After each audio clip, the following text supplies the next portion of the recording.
Lorsque Michelle Obama, la future ex-première dame des États-Unis, prend la parole en faveur d'Hillary Clinton à la Convention démocrate en juillet dernier, elle électrise la foule, y compris Bill Clinton.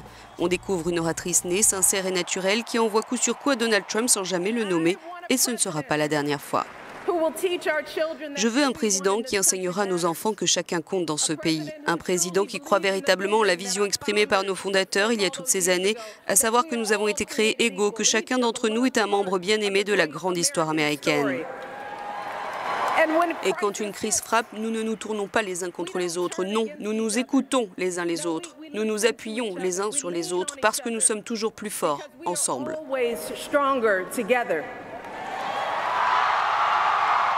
Lorsque Michelle Obama arrive à la Maison-Blanche, elle a 44 ans. Maman de 2 filles, Sacha et Malia, c'est une brillante avocate de Chicago qui vient de tout laisser pour suivre son mari.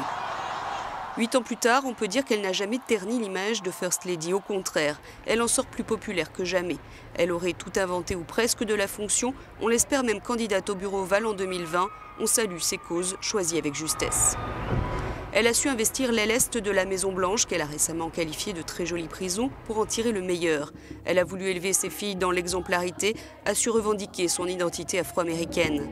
Son combat pour l'éducation des filles dans le monde, avec le lancement de l'initiative Let's Girl Learn en mars 2015, ses positions pour l'égalité des hommes et des femmes, sa campagne contre l'obésité en 2010, en faveur du bien manger et contre la malbouffe, l'ont rendue populaire.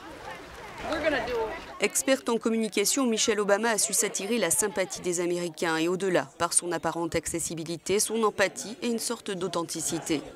Elle ne compte pas se présenter un jour à la Maison-Blanche, elle l'a dit et répété, et devrait écrire après avoir emménagé dans sa nouvelle maison d'un quartier cossu de Washington, en attendant que sa fille Sacha ait terminé le lycée. Son mot d'ordre pour faire passer ses messages a toujours été de faire rire, et elle excelle en la matière, c'est ce qui l'a rendue proche des gens.